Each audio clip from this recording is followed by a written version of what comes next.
Well, I like doing this because this is the way of our people years ago. This is how they survived, just like anything else, living off the land, being able to take care of their family when they didn't have a store to go to. It was all just straight from the earth. That's exactly why we do this. It's called a sugar maple. It's a maple tree. Some of them produce more than others. It's kind of a random thing that happens throughout the day. One day, one bag will be full, and the next day there won't hardly be anything in there. I believe it has something to do with the weather. You just can't figure that out. That's a natural thing that happens. There's a science to it, but when it gets cold at night and then warm during the day, the sap just seems to flow better. Well, usually we do this just to engage in the cultural component of it. Where our sugar bushes, it's really difficult to get to. You know, you got to use ATVs to get there, and well, that gives you time to actually think and reflect on what's going on in your life or the world, how things are, and the calmness of nature, always that soothing, healing out you feel when you're out there. Different people do different things in recovery. This is how we feel it works best for us, is to get out into nature.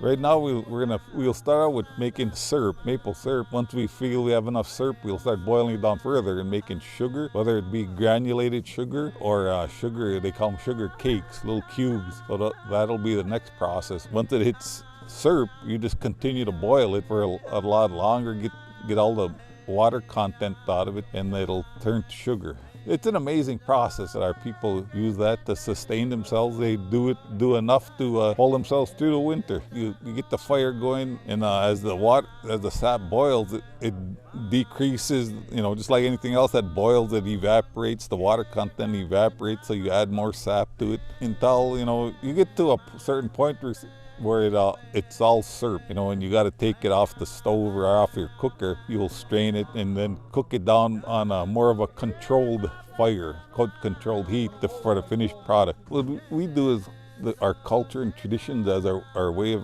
recovery, and in our recovery, not only do use it to recover, but during our recovery, and that's why we do this. I mean, I've been in recovery for 30 plus years and I still do this type of thing. That's what keeps me in recovery. Yeah, it's an ongoing battle, and addiction's with you all the time. At any time you can have a relapse, or anything can happen. Maybe the stress of life, everyday life, and you just kind of lose focus for just that split second, and you can relapse. But staying connected to things like that really helps you from doing that. You always have this to look forward to, even though it might be a stressful day. Hey man, I'm gonna go in a sugar bush and kind of get away from the phones and everything for a while, and the computers and whatnot, and just go out there and think. It'll be quiet. I'm just gonna go do my thing. What's cool about it, we all do it as a team. The chemical health program here, and everybody pitches in when they can, and we go out there and help each other out. That's what's cool about it. Everybody's enjoying their recovery, but yet they're still helping other people get into recovery and maintain it. That's what the Sugar Bush does for our program.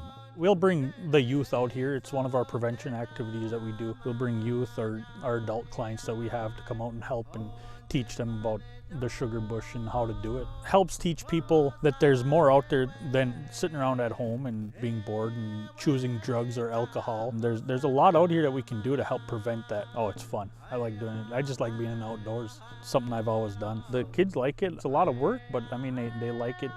Just the experience of it. Just getting to help out. I mean, you get kids that, like to watch people do things and learn and figure out stuff and just be part of it. When we boil it down to sugar, I'll put in my coffee or tea. There ain't no additives to it. For people that are diabetic, you still gotta watch how much you use, because it still is a sugar. We use a spile. They're usually something like this. We'll take a drill and we just drill a hole in a tree, at a slight angle, just to get the gravity to help out a little bit. We just drill a hole, put the tap in the tree, tap it in a little bit. There's all kinds of different methods of collecting the sap, buckets, bags, tube system. Try not to drill too deep. You don't need to drill too deep, usually like 1.5 inches at the most. The sugar bush is where we go out and collect sap from the man tree, come boil it up. We use it all the rest of the year. We don't want to lose this, we don't want to lose this way of life, continuing this on, trying to teach others. It's gathering medicine. This stuff is medicine. It's good for you. Oh, you can drink the sap the way it is, just collect it from the trees. You can drink it just like that. Or, the story about the man tree, he told Anishinaabe that you need to boil it once down to syrup. He said, You boil it again, you'll get sugar. You know, that's what we do. We use it in our foods, on our pancakes, on our beans, different recipes, coffee, and some of our teas.